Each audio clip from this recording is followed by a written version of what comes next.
And we are back. Welcome back to Esso versus Erik. We return to Premier League action once again today as we travel to Selhurst Park to face Crystal Palace. Now, if it's all the same to you, I would like to skip over what happened in the real-life fixture.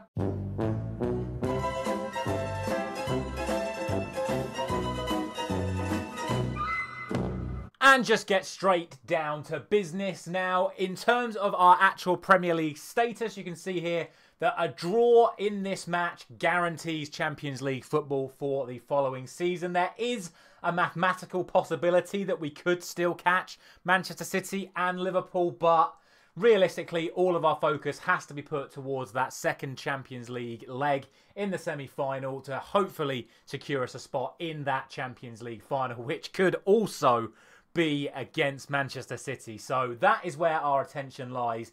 And with that said, let's head over to the squad screen now, where you will see that once again we have made wholesale changes. However, you will notice some key additions added to both the starting lineup and the bench. All of our injury concerns are back.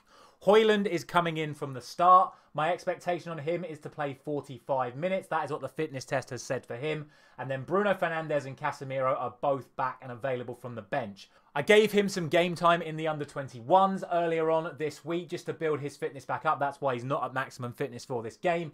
Casemiro was unavailable for that, but he is now available for this one, and the intention is that I bring Casemiro and Bruno Fernandes on when I make my usual substitutions around the 60th or 75th minute, depending on the match situation.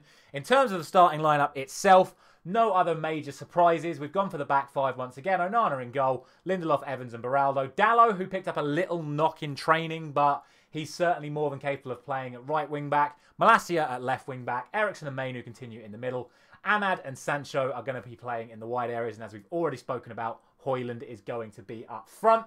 And with that said, I did say Onana was in goal, so I will obviously be changing him for Bayandir as well, because we're going to want our best goalkeeper available for the Champions League semi-final.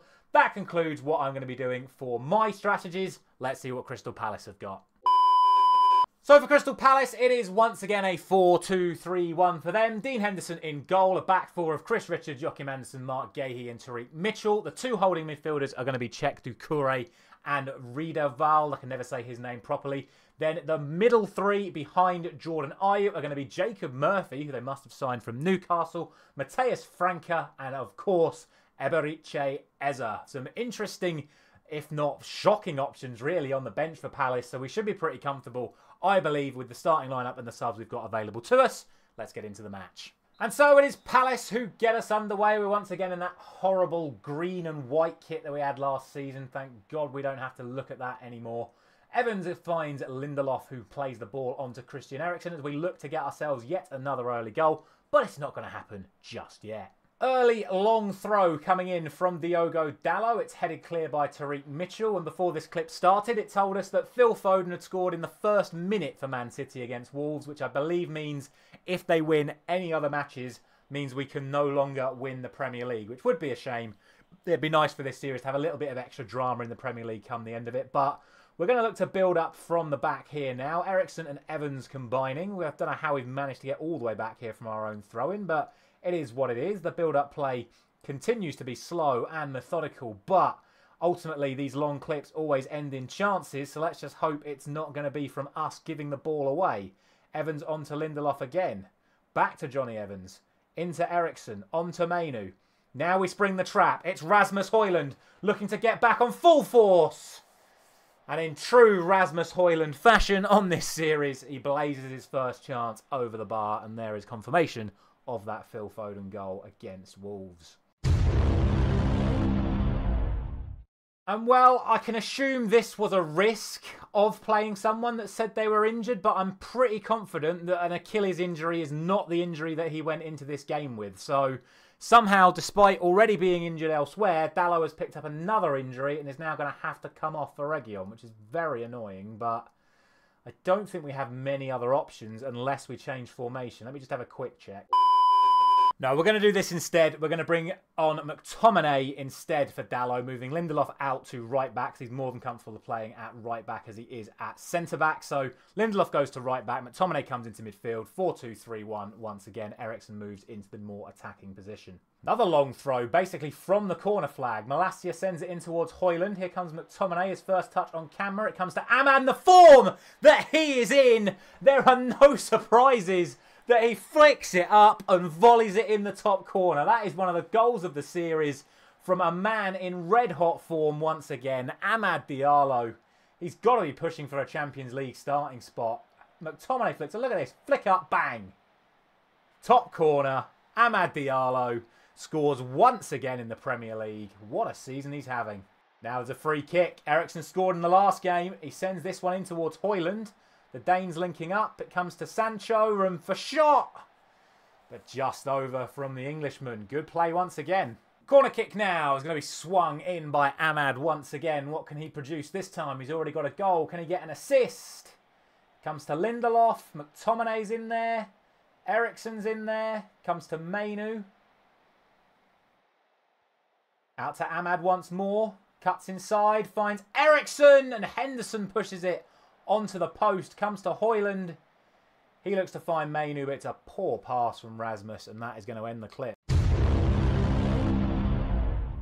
And well, now it appears that the Hoyland gamble hasn't paid off either because he's twisted his ankle. I like it! Yeah. So just confirming before I go back to it, Dalot had a tight thigh and now his Achilles has gone. Rasmus had a sports hernia and now he's twisted his ankle. Great. I mean, both incidents are completely unrelated. I mean, I don't know. Is that a construct of the game? Is that how it works? Players that have injuries can just pick up other injuries? Let me know in the comments because I am still new to this. Well, we were going to make the change at half-time anyway, but we're going to have to make it even earlier. Martial comes on for Hoyland. You would have also noticed I have changed to 4-3-3, so it just makes more sense in terms of balance between McTominay, Eriksson and Mainu to play them both as attacking playmakers rather than one of them as a deep liar and one of them as an attacker. Here comes another long throw-in just before half-time. Instead, it goes short to Amad, who zips round the outside and finds Martial! And it's 2-0, 2-2 for Martial. He has relished his opportunities in the side since Hoyland's injury. He's picked up another goal today. Brilliant from Amad once again. Like I keep saying, I might start him in that second leg. I think he is outperforming Anthony again at the moment. But it's another Anthony in Anthony Martial that he picked up there. And we're going to have 4 minutes of added time to round off the first half. But before we get to half-time, I think Eriksson is going to have another go. But this time he will be shooting. It's Christian Eriksen, and Dean Henderson is forced into a great save. It's 2-0 up at the break. And look, it's been a fabric of this side since we've done some tactical changes over the last few weeks. Only one shot from Crystal Palace, not on target, 0.01 XG. We are dominating matches at the moment, something I really hope we can do in the second leg of the semi-final and the remaining Premier League games as well. Obviously, we have lost Dalot and Hoyland in that first half, but tactically we're doing all right. It means we don't have to actually make any changes at half-time. And it does make me question the decision to bring on Bruno and Casemiro in the second half. But, I mean, we've had 2 players go off with consecutive injuries. Surely it can't happen again, can it? Here comes another long throw. Is it actually going to go in the box? This time it is. It comes to Evans. It comes back out to Tyrell Malacia. He looks to drive at the box. Comes inside. Finds Amad again. And Dean Henderson denies the Ivorian a second. Free kick now to Palace. It's going to be Eza. And that is really the first opportunity Crystal Palace have had in this match. It's taken to the 55th minute. And the free kick was absolutely nowhere. Long kick downfield from Bayandir. Actually, it's a good pass from Bayandir out to Tyrell Malacia. The subs are starting to warm up. I will look to make them soon, but since we've already used 2, I think I'll leave it a little bit longer than I normally will. It depends if Crystal Palace do something with the ball here, though, or if we're going to steal it back off them. Henderson has it now. He's going to look to send it downfield, is he? Yep, there he goes. It's going to fall to a Manchester United shirt in Martial. So let's hope this is an attack for us then. Lindelof finds that danger man Amad once more. He looks to drive at Mitchell again. He's got 2 of them on him, but it doesn't faze him one bit. Plays it back to Lindelof. Lindelof drives in field. He finds Eriksson onto Sancho. It's brilliant football. But Jadon Sancho puts it wide. He just had to whip it far post, surely. Brilliant build-up from United once again. Right, we'll make this the last clip before the subs. It comes in. It comes to Czech Decore. This is going to be a chance for Palace. It is absolutely blazed over the bar. The fact that they've even shown that, I think, is a little bit of an insult, but let's make the changes now. In fact, let's see this free kick from Esso, and now let's make the changes. So I'm going to bring Casemiro on for Mainu. I'm going to bring Bruno on for Ahmad. Make it a little bit tighter in the middle. Just have everyone roaming around, playing the ball around gently. And then I'm going to bring Reguilon on at left back for Malacia. Hopefully this doesn't backfire, but I just feel like we need to get those injured players back up to speed ahead of massive matches come the end of the season. So I'm going to risk it again.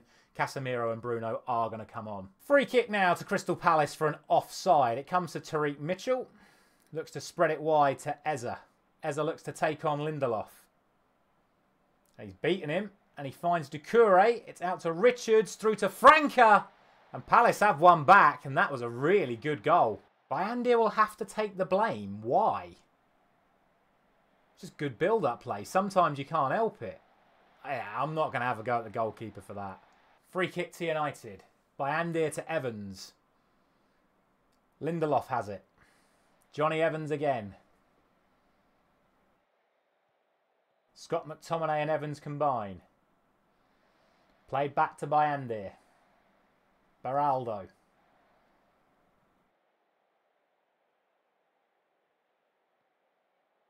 Plays it wide to Reguilon. There's space for Sancho if he can find him. Here is Jadon Sancho. Into the box. Can he do better this time? Cuts it back for Bruno Fernandes. It's off the line and headed clear. Bruno almost returning with a goal, but good build-up play once again. Into 4 minutes of added time we go once again then, and as I start speaking, another clip starts. Let's hope this is going to be another chance for us and not one for Palace. I'd hate for us to blow this lead when we've been in pretty much full control of this match from start to finish. Reguilon has it now. He finds Eriksen. On to Sancho. He's looked a real threat, Jadon Sancho, in this second half. He's just not quite got the reward for it. It's McTominay. It's Bruno. It's Lindelof. It's Bruno. It's straight at Henderson. Unlucky from the captain once more. In fact, we're going to have another clip straight away. It's going to be Johnny Evans at the back. Palace have changed to a 4-2-4 to try and get themselves an equaliser. They're going to look to put the pressure on us. Bayandir finds Beraldo. On to Eriksen. Good movement again from Reguilon. Can we find Sancho again? Reguilon instead comes inside to Casemiro. On to McTominay. Given away by Scott McTominay. Chance for Doucouré. Casemiro steps in. Ayew. Ball over the top. And they've scored. That one I am going to have a go at the keeper at. What's he doing? Ola Adebomi has come off the bench and scored the equaliser for Crystal Palace, but it was straight up by Andir and he just fell over. McTominay gave it away. It was good from Casemiro to win it back. One ball over the top. It's straight down the middle of the goal. What is Bayandir doing? Well, naturally, I've told everyone off and set us to very attacking for these last couple of minutes. We might lose this game now, but I'm in shock at that. That is, no, the referee blows his full-time whistle. I don't really have anything. I'm just stunned. I cannot believe that that's actually just happened. Crystal Palace did nothing all game. We were absolutely calm and controlled. They scored one really good goal from a really good piece of build-up. And we've missed two big chances from Bruno after coming off the bench, which is why I brought him on in the first place, to get that match sharpness back. And they've hit one ball downfield in the last minute of the match, and he's volleyed it straight at the goalkeeper who's dived out the way. I mean, look at those stats. 2.8 XG to 0.7, 63% possession, 11 corners. And we've come away with a 2-2 draw. Mental. Absolutely mental. But ultimately, doesn't mean too much in the grand scheme of things. It's just very disappointing that we've not come away with a result there when we've been absolutely dominant. But I guess we'll have to see at the start of next episode what the state of Dalot and Højlund is. Thankfully, Bruno and Casemiro have made it through that second half without any injuries. Our prime and pretty much only focus is, of course, that Champions League second leg and hopefully eventual final. I believe our next Premier League game is Arsenal, though, so we're going to want to be at our best for that one as well. Thank you very much for watching, as always. I'll see you in the next one.